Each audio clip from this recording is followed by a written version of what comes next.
Hi everybody, it's Susan Padgett from thechangeguru.net. Thank you so much for coming and having listened today. Today I want to talk to you about how to look after yourself when you feel like you've been burning the candle at both ends.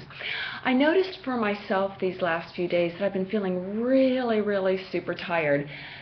Part of it might have to do with work and with life. Other parts of it might have to do with just the symptoms of hormonal changes. I'm not quite sure, but the bottom line is I recognize it and notice it. So one of the things that I thought of was that it might be helpful for you if I share some of the tips, some of the things that I do when I'm feeling this way. I especially target doing something proactive for myself when I feel this way, much more so than maybe any time in my life, maybe except for the times when I was pregnant. That is when I actively also really put my feelings of, if I was feeling out of balance or tired, I'd, just right away go take a nap or whatever. But then in my 30s and 40s, I would go really hard, and if I was tired, I just might have some coffee or, go for a workout or whatever, anything to just lift me up and just keep on charging through. I really try to do that as little as possible right now, and the reason is because when we are stressed and we are completely overdoing it, our cortisol levels rise, and the cortisol is the bad hormone. We really want to manage cortisol going through as much as possible, because what it does when it comes to midlife is it affects the hormones that were already maybe being challenged with, especially progesterone.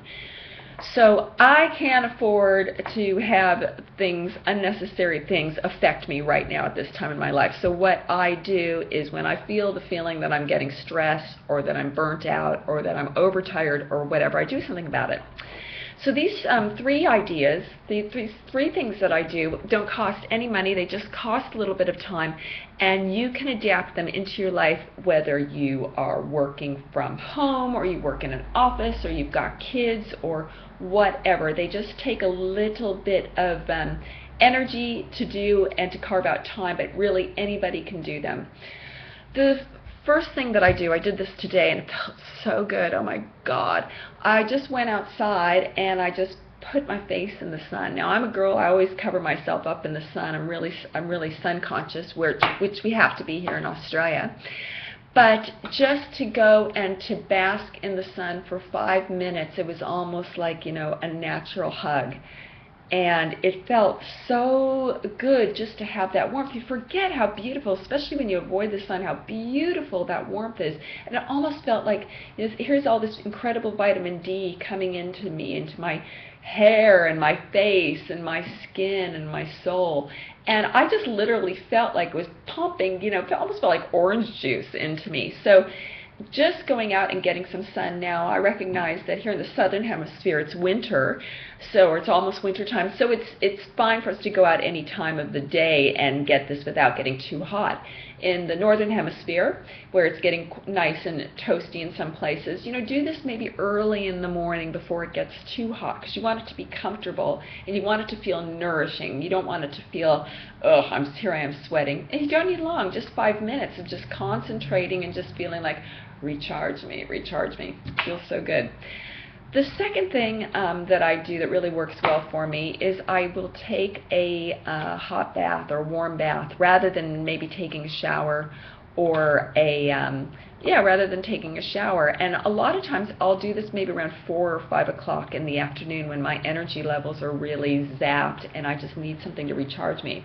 And what I do is kind of based on my limited understanding of Ayurvedic therapies. That's an Indian philosophy, medicinal philosophy, where they use a lot of oils and they look at your body types and what nourishes you. And so I gravitate towards sesame oil. So I'll put some, like a cupful of sesame oil in my bath, maybe some lavender or something that smells nice.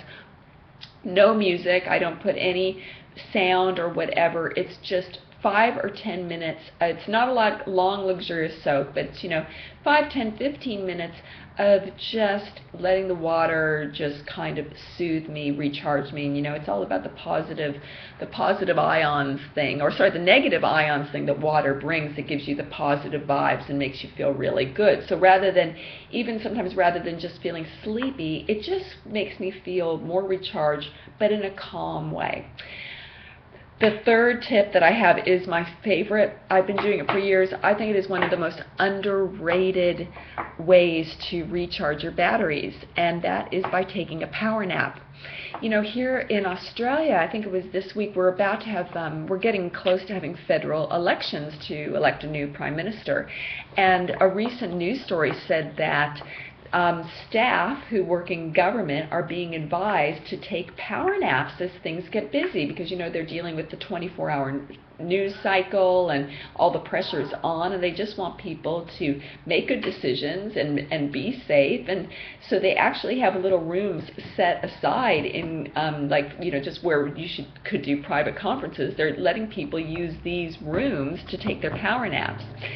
Now, I have been doing power naps, like I said, for so long. To me, I would much rather, when I am tired, rather than going and getting a cup of coffee, for me, 15, 20 minutes power nap just does totally the trick. And you can even do this, even if you're working or traveling. I do them on planes. I will do them in taxis. I will do them outside if I can get outside. When I'm working, get outside and just take, 15 minutes to have my lunch, and I'll spend just 10 minutes just with my eyes closed, just at the very least, just resting my eyes.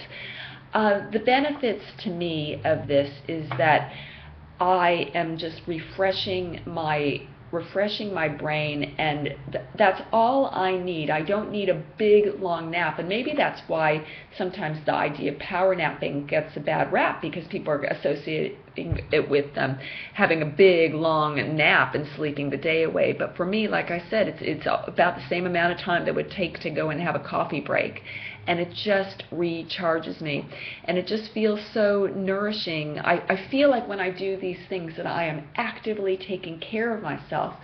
You and me, we're in this life for the long haul. We want to go as long as we can. We want to be able to give the best that we can and make the best decisions. And by looking after ourselves and ensuring that we do things in a peaceful and calm way, so we look after our adrenals, we manage our stress levels, and we do what we can to support our hormones, all of those things are going to get us through this time really well. Okay, so I hope that helps you. If you like what you hear, I would love you to come and be a part of my community. You can subscribe to my newsletter, and I have a little link right under this message that gives you, will take you to this most recent newsletter, and on that page there's also an area there for you to just go ahead and subscribe. You can also subscribe by going to my website at thechangeguru.net, and come and be a part of my Facebook community at facebook.com/thechangeguru.net. On my Facebook page, I tell you a lot about what I'm doing. I always put a link to these videos, and I always put a link to my weekly program on Blog Talk Radio and a bunch of other things. All right, I hope that helps you, and I hope it inspires you to go and just take care of yourself in just some very, very easy ways. All right, thanks so much for listening, and I look forward to talking with you next week. Bye for now.